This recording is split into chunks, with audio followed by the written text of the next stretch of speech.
And we are live. Welcome, mystery and thriller fans. I'm your on-air host, Sara DiVello, and I am so excited to host the incredible Amanda Jayatissa live, joining us from Sri Lanka tonight on the eve of her U.S. publication to tell us about her brand new, red hot, most anticipated book, My Sweet Girl. Amanda, welcome to Mystery and Thriller Ravens. Tell us about this book. Hi, Sarah. Thank you so much for having me. This is so much fun and it's such an honor. Okay, great. So, My Sweet Girl is about a woman who finds her blackmailing roommate dead in their San Francisco apartment. But when the police arrive, they can't find the body or any trace that this gentleman even existed to begin with. Um, Paloma, that's our main character, she is convinced somehow that this is tied into her childhood in Sri Lanka and the steps she took to escape the orphanage where she grew up. Ooh, well, you hooked us good, Amanda. And clearly, you were not the only ones because my goodness, you are earning incredible praise from Entertainment Weekly, PopSugar, Bustle, the Boston Globe. I could go on and on, and would go on and on. I will go on and on. But first, I just want to welcome everyone who is watching us on Facebook, watching us on YouTube, watching Murder by the Book, watching in Mystery and Thriller Mavens on my channels, on Murders channels, wherever you're watching from. Welcome. If you've been here before, you know the drill. And if you're new, welcome. We're so happy to have you. Here's the drill. Every Monday, I handpick two authors to present to you my two picks, and you get to ask them anything. Ask Amanda about her book, ask her about her writing process, ask about her path to publication, ask her about life in Sri Lanka, anything you want to know. Ask in the comments. Get these questions going. Look at this gorgeous cover. I love it. I have so many questions myself, so we're going to dive right in. Welcome, Linda. Welcome, Dana. Hey, Dana from Mystery and Thriller Mavens. Good to have you, girl. Welcome, Susan. Welcome, Jane. Welcome, Sheila. Welcome, Vicky. Welcome, Olga. Welcome, Hanson. Welcome, Melissa. Melissa is saying hi, Sarah and Amanda. Hey, Melissa. Welcome back. Mystery and Thriller Maven there. Great to have you. So if anyone has any questions for Amanda about her book, about anything, get them going in the comments. And I am going to kick off. I know it always takes me a moment to think about my questions. So get yours going. But you guys, I am so excited because holy crap, look at all this praise. I'm posting it in the comments right now. Okay. A most anticipated book by Entertainment Weekly, the New York Post, the Boston Globe, Fortune Magazine, Buzzfeed, Goodreads, Shondaland. I mean, freaking Shonda rhymes. PopSugar, Bustle, Crime Reads, BookRiot, Crime by the Book, The Nerd Daily, The Every Girl, and more. Amanda, congratulations on this incredible praise that you have earned. Welcome, Randy. Welcome, Mark. Great to have you. Amanda, how long did it take you to write this book? Let's start there. Great question. So the first draft actually didn't take me that long after everything fell into place. I was sort of struggling with this other book that wasn't working, and it took a really long time to get to sort of this idea. But once I did, the first draft got written very, very quickly, probably about 1 to 2 months. I'm one of those people, when I get that idea, I can't rest until I have it all written down, and I am not very pleasant to be around with during that time, I'm afraid. Yeah, but of course the editing process, and there were many rounds for this, took a lot longer. I think I worked on My Sweet Girl for about 11 months before I took it out querying. Wow. Okay. And then what? Tell us. Oh, Melissa has a question. Amanda, how did you come up with the idea for your book? Yeah, let's start. Let's start there. Great question, Melissa, as always. So, were you in San Francisco? You were walking around, and you thought, "Hey, what if somebody turned up dead?" I mean, how did you come up with this idea? Oh, no, I was actually, I'm back in Sri Lanka. So I was living in Sri Lanka at the time. And it was really funny. Like I mentioned, I was working on another novel that didn't something wasn't clicking, it wasn't going well. But I had this really cool idea for a big reveal or like a plot twist that I wanted to go for, but it wasn't working, and I was really upset. And then I got even more upset because I had this unfortunate encounter with my bank where I got really, really angry and really frustrated, as one sometimes does when they're dealing with their bank. and Indeed, even I though I do. was and even though I was absolutely seething inside, I had to put on this face, and this almost like a mask, and keep smiling, even though my jaw was hurting, and I kept the pretenses of the thank you so much for your time, and I really appreciate it, even though I was inside. I was like, oh. And then I did what I think most writers do. I escaped to my favorite coffee shop. I ordered the largest cup of coffee I could get my hands on, and everything's better once you're caffeinated, right? So I pulled out a notebook and a pen, and I just started anger writing, just like letting this customer service rep like just really have it. I was just having these really ungracious thoughts. And then after a while of writing in this voice, I realized how much fun I was having. And that's where this sort of character, Paloma, was born. And I liked it so much, and I liked her so much, that I ripped apart this other story I was working on, and then included this character and this setting of the Bay Area where I spent about 4 years because I went to college over there. And and that's where the idea came from. Wow, I love the behind the scenes, because who hasn't been so frustrated dealing with customer service at their bank? We can relate. Right. We can all relate. You're like, give me a human. I mean, you want to rip your freaking face off. You just want to claw your skin off. And I love that you escaped to a coffee shop, got yourself the big coffee. You're like, I deserve it. Glug, glug, glug, glug, glug. Yeah. And then you're anger writing. Oh my God. I absolutely love it. Melissa is saying, I love that. Melissa, me too. See, we're vibing. Absolutely. And Margaret is saying, hate banks. Right? Oh. I mean, it can just drive you so crazy, and and so I love it. So then whilst anger writing, and who can relate to the term anger writing? I mean, hands up. I love that. So you just rage writing in the coffee shop. Yeah. And then Paloma was born, and Mhm. and who can relate to so Paloma, tell us about this ghosting situation. You're dating someone and poof, they disappear. So Paloma finds herself with her roommate in a excuse me, similar situation. Give us the scoop. How did you come up with that? Well, Aaron, that's her roommate.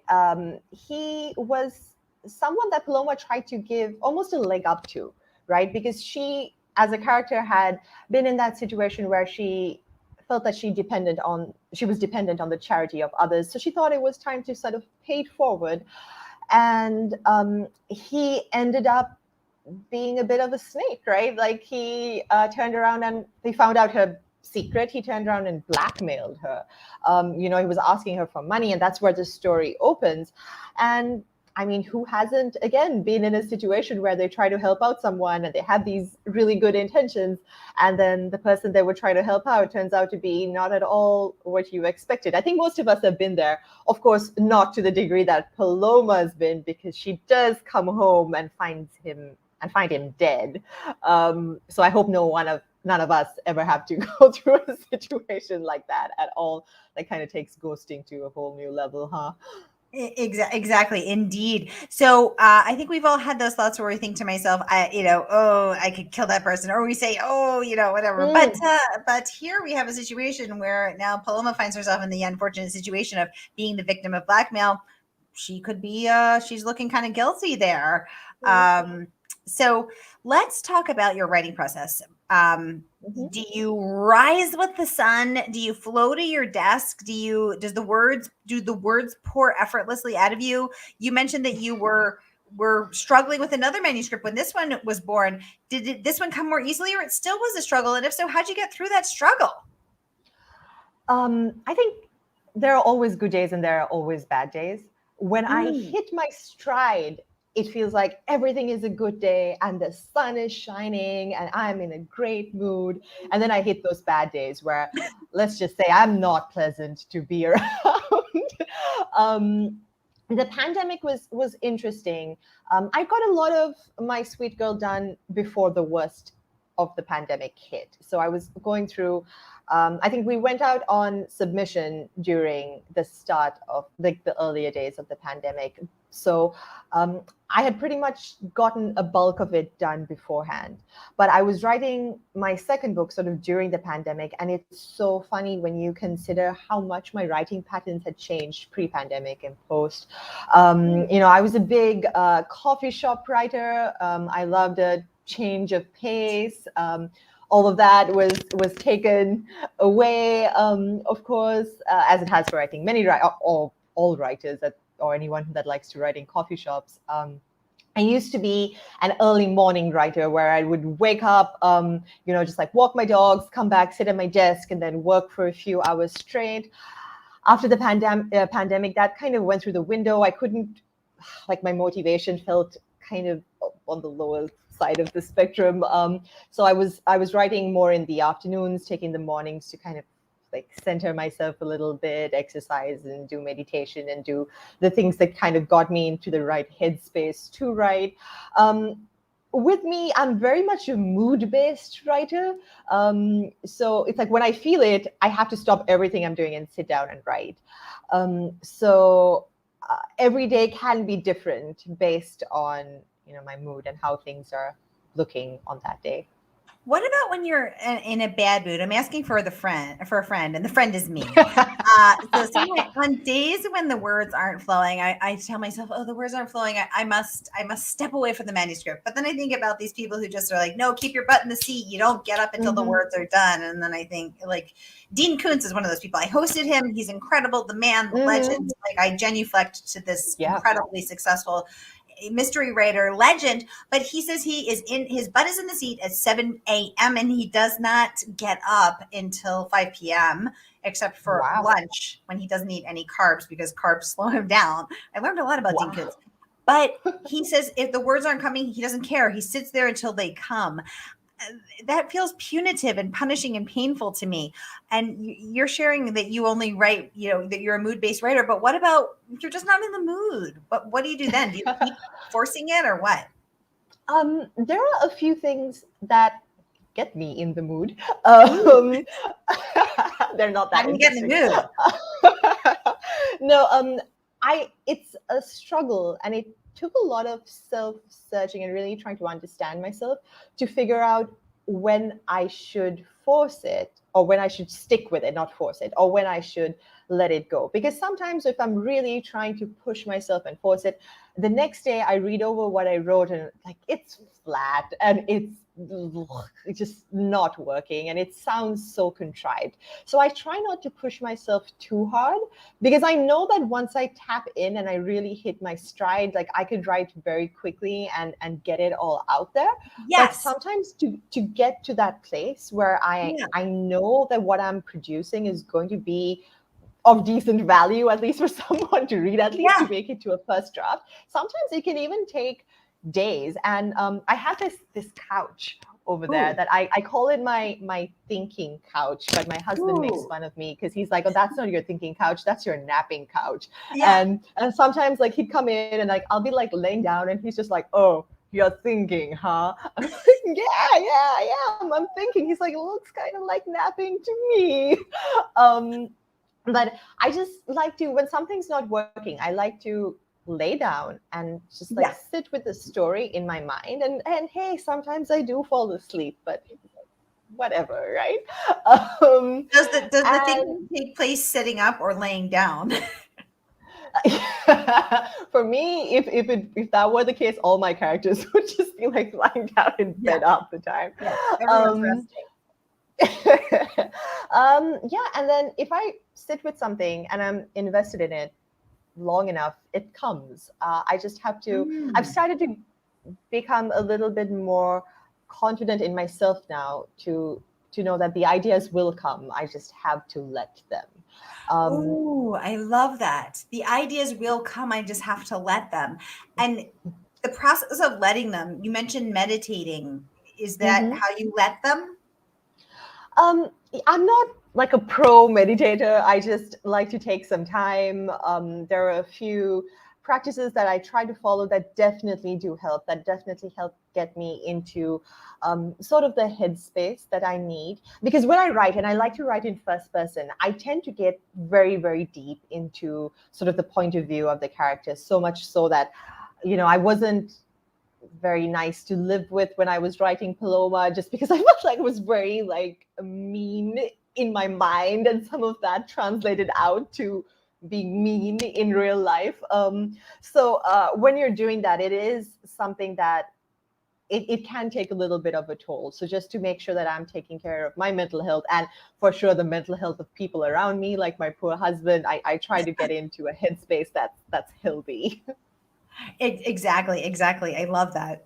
Margaret is saying thinking couch on the list now. Margaret, you and me Invaluable. both. I am going to put that on my Amazon wish list. I need a thinking couch.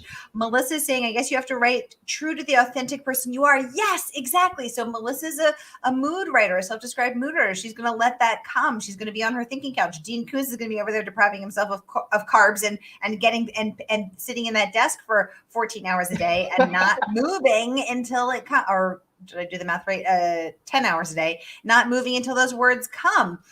Margaret is saying hashtag get Amanda in the mood, LOL. I would like to sign up to get in the mood. Margaret's also saying no bathroom breaks and no carbs. Right, Margaret. I said that to Dean Koontz. I was like, in the space that you have had no meals, I've missed like 5 meals. Like I'm hungry even thinking about it. Okay. Yeah. I love this question. Susan, what one book would Amanda have on a desert island and why? Ooh, Amanda, give us the skinny. Oh, all right. Yeah. That is so difficult to ask a writer to pick one book. I had to say. So my favorite, absolute favorite comfort read is "We've Always Lived in the Castle" by Shirley Jackson. It's just one that Ooh. I can read over and over again. The only thing is, right now, I mean, it's definitely got creepy vibes, and I don't know how much I want to creep myself out if I were by myself on a desert island, but we'll go with that because I always love a good creepy book. So your one book is "We Have Always Lived in a Castle" by Shirley Jackson. What do you love about it, Shirley Amanda? Jackson. Um, Besides it it's is so creepy. the creep factor is definitely up there, but just I don't know, it's creepy, but it's so beautiful. And for me, it's so comforting, and it almost has this like this dreamlike poetic quality to it that I find it's just very transporting. I've always loved it. I mean, always been a fan of Shirley Jackson, but like that one, I think specifically just really it hooked me. It's what made me a Mm. fan. So I love it. I love that. I love that. Okay, thank you for that skinny. Now, Amanda, your book has earned absolutely incredible praise. Again, a most anticipated book by all of those incredible places, magazines, newspapers, websites, huge websites. Samantha Downing, who was just on the show a few weeks ago, said this is like nothing else I have ever read. Set in San Francisco and Sri Lanka, this is a story about friendship, lies, and guilt. A stunning and original must read. Absolutely incredible praise that you, ma'am, have earned from this legendary cult favorite writer, Samantha Downing. Tell us about let's get into the craft of writing. How do you think, what is the secret, do you think, or how did you do it? Or give us 3 keys or 1 key to writing the kind of book that earns that outstanding press, a stunning and original read like nothing else I've ever read. I mean, wow. Oh, Sarah, you are too kind. I can barely wrap my head around this sort of reception. So I don't know Mm. that I have some sort of secret, or if I did, like, I wish I knew it so I could kind of try and replicate it. But definitely for me, it was, I think, there were 3 things. one is absolutely loving the genre and reading as much as you can in it, right? Like, I mean, I got that quote from Samantha Downing, and I absolutely lost it because I'm such a huge fan, right? My lovely wife was just, it was such an amazing book. And as her books after that have been as well. But that was the one, again, that really gripped me. And so I think I cried a little. I've been, there have been a lot of tears through this process just because I can't believe it. So one is absolutely loving the genre and reading as much as you can within it. The second is, I think we already spoke about this, is writing what feels natural to you. So I think when you're, especially for me, being a woman of color, being Sri Lankan, there was a certain type of story that initially I felt like I was supposed to tell, and then I kind of chucked that out the window and thought, you know what, I'm going to write something that relates to me and my experiences. And at the time, I hadn't seen many books like that, in the sense, I mean, there were a few out there, but not very many that dealt with that were thrillers or suspense novels that had women of color as the main characters. So that was really important, that I wrote something that made sense to me. And the third one is, I mean, look, when you're a writer, there are good days and there are bad days. But I think the important thing is just to have as much fun as you possibly can, because, I mean, we do as adults a whole lot of things that are not fun. And writing shouldn't be one of those things. So I write as much as I have a good time doing it. And I really do. I really have a blast. Like, I've had a blast writing My Sweet Girl. I've had a blast writing what I've worked on after that. And it's really, really important to me that I truly enjoy what I'm doing. And I think if you do that, and if you write that book that you love and that works for you, then hopefully other people will see that too, and it'll make sense. I love that. Amanda, what book do you think was expected of you as a woman of color? Not as a woman of color, but I think the first sort of book was, you see a lot of books that are in this genre.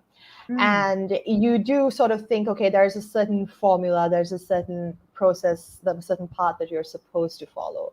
And I was trying to follow that path. It didn't go well. And then I thought, hey, let me, try and bring in a little bit of my own experiences as a woman of color, and kind of include that into the story. And it even became some of the plot elements at the end of the day. So it is, the initial book was sort of almost this like a whitewashed version of that didn't really have any of my own experiences. So it's only after I became kind of authentic to that it started to really work and gel together. Oh, I love that. I love that. And I know I am really excited to see your book with a woman of color centered leading it, and seeing some other books starting to come out, because the one thing I have noticed as I've segued over to the genre is that it is very, very white. It is, in fact, mind-bendingly white, and it doesn't look anything if you look at the shelves in a mystery and thriller, in the mystery and thriller section, it does not look like what I see when I look out my window, living in a major metropolitan area, living in a big city. The shelf doesn't look like the world, which is weird. And so I'm really excited to start to see more of that happening. And I hope we keep seeing it. And the way that we see that, dear readers, is to buy those books. Because guess what? Publishers publish what's selling. So I think so much of us, so many times we feel like, oh, well, I wish it was different, but what can I do? I'm just one little person. I'll tell you what you can do. You can buy this book. You can buy this book. Every time you buy a book, you vote for the world that you want to see, the authors that you want to see succeed, the kinds of books that you want to see on the shelf, the kind of books you want to see published. So you do have a super amount of power, dear readers, because you can buy this book. And I'm going to pop I'm going to pop the link in the comments for where you can buy this book, which is, by the way, a woman-owned bookstore. So supporting women that way as well. So it's really cool. Amanda, you have gotten many, many, many wonderful words of praise, including this little fabulous one that I love, saying that, oops, I just went to click it and I accidentally clicked away. Buzzfeed says this is a pulse-pounding debut, a fast-paced thriller that will keep you on your toes. What do you think the secret is to keeping it fast? Because I think as readers, we want to be entertained. You want to keep it going. How do you keep it going? How do you keep it from dragging? Um, Editing.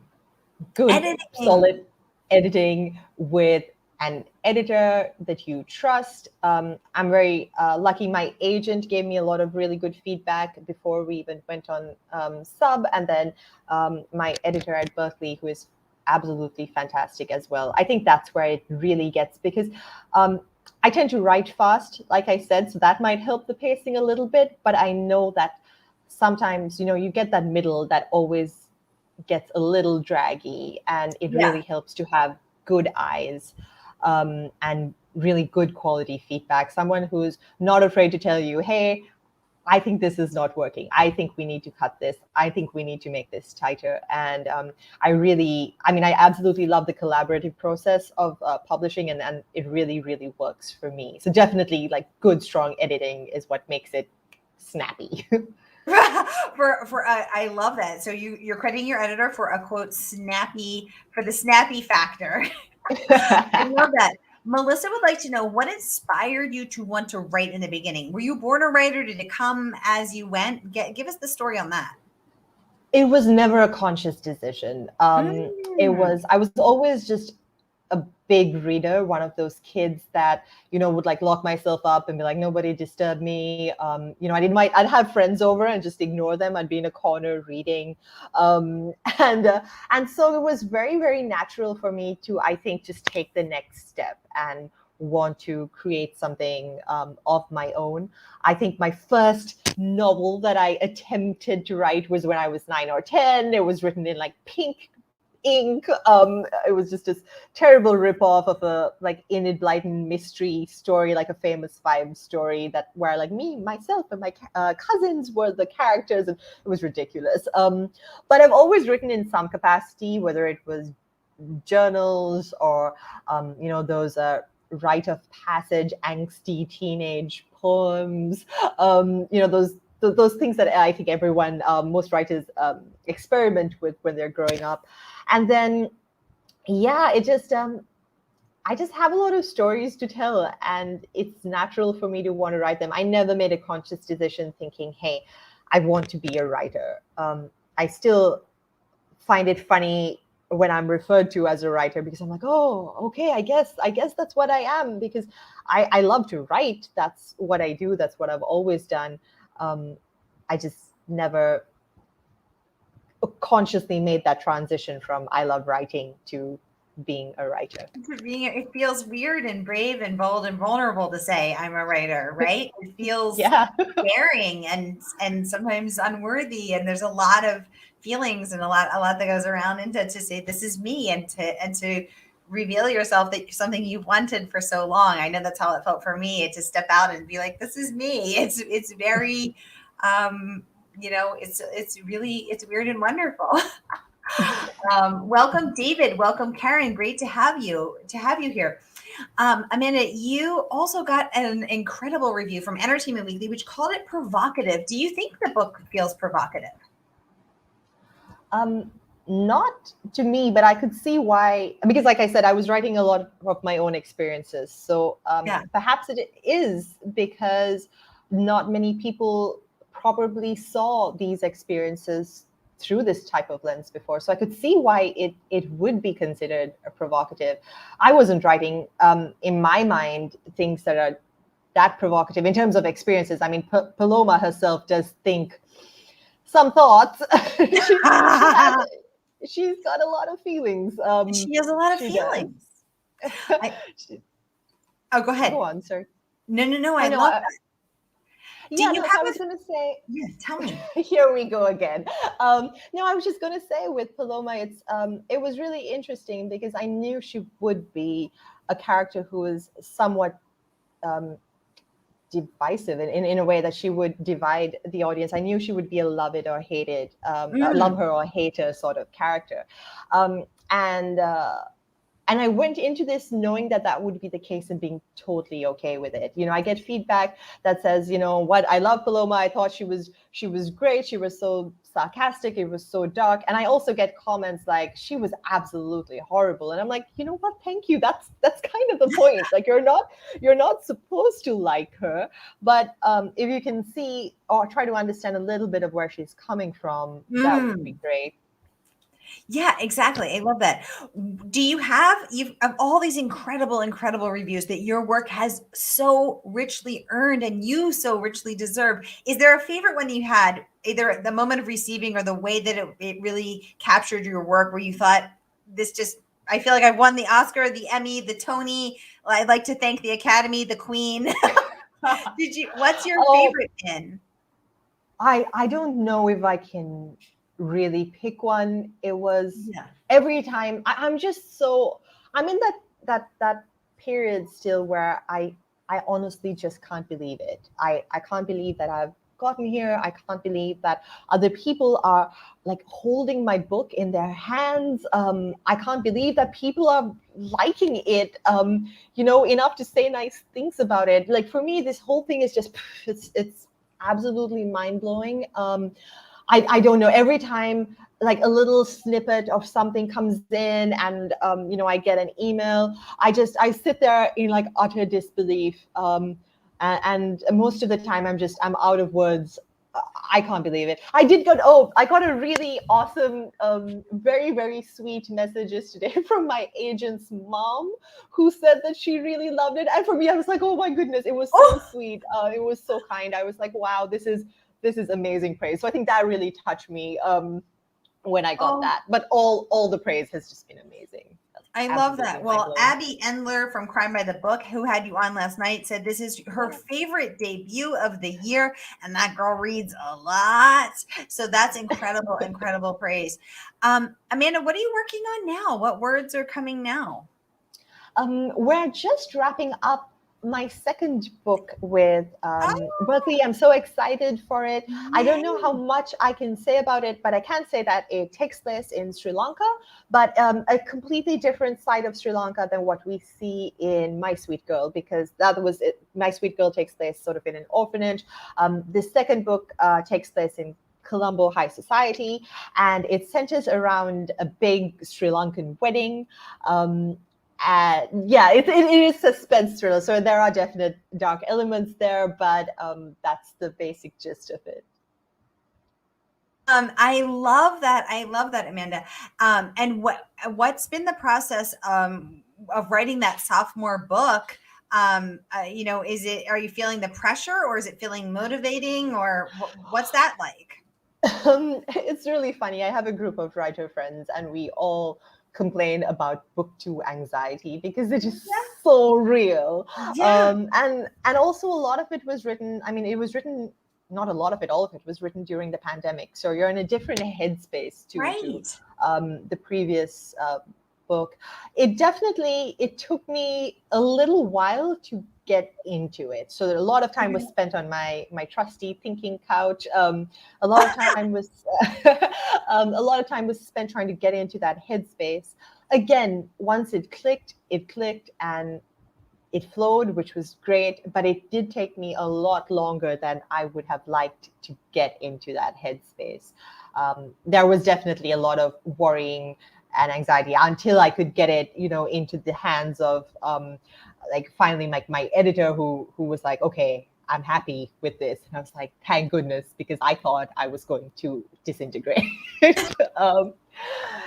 Yeah. Exactly. Oh, I love that. Well, just scrolling back here, make sure you didn't miss anything. Hank Philippi Ryan calls it ridiculously good. Hank's coming on the show in 2 weeks. Amy. Oh, I love her. Isn't she wonderful? Amy Gentry raved, My Sweet Girl has it all. A paranoid bad girl protagonist, shocking twist, and gothic chills in a totally original setting. Amy was on the show a couple months ago. I love her too. I love them all. This is amazing. I love them all. Megan Collins raves, equal parts witty, chilling, and hypnotic, and it includes some of the creepiest lines and images I've ever read. Megan was on the show last year, coming back on again. She writes some creepy stuff. So incredibly high praise.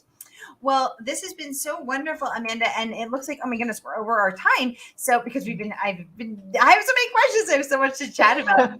Any parting words or things that you'd like to share or chat with to tell us before we sign off? Um, Nothing specific. I just want to say thank you so much, Sarah, for having me, for your support. Oh my I'd gosh. like to encourage everyone watching, just like Sarah said, to shop independent. It's been a rough year and a half now, Yes. for a lot of businesses. So that's really important. And I really hope you enjoyed the book. At the end of the day, all I really want, the only thing that really makes me happy through this is to hear that I've read a story that you read and enjoyed. And that's why I'm here. So thank you so much. And thank you for this opportunity, Sarah. I really appreciate it. This was so much fun. Oh my gosh, Amanda, I have been so excited to host you. I have been looking forward to this for months. So I'm so excited that the book is coming out tomorrow, you guys. We're talking to the author before the book is even out. We are talking to the author before the book is even out. And again, you can pre-order it, which means they're going to ship it out to you tomorrow when the book is out. And I'm going to put the link in the comments one more time because it will get shipped out to you tomorrow from Murder by the Book. So I'm going to put it right here. You can click it, you can order it, you can shop a woman-owned book and buy this fabulous book. Again, most anticipated by everyone everywhere, which is absolutely incredible. And you can join my private Facebook group, free and open to all, to continue the conversation. The link is in the comments as well. So get the book, read it, and then we'll chat some more over there. Amanda, you are amazing. Congratulations on all of your incredible accomplishments. We cannot wait to see you soar, and we will be cheering for you every step of the way. When book number 2 is out, you have to come back and talk to us because this has been absolutely wonderful. Oh, thank you. Yay! All right, everybody, have a great night. I will see you next Monday for hashtag Mystery Monday because Mondays can be murder. Thank you, Amanda. Be well, and we'll see you when your next book is out. Bye, everybody. Thank you. Bye.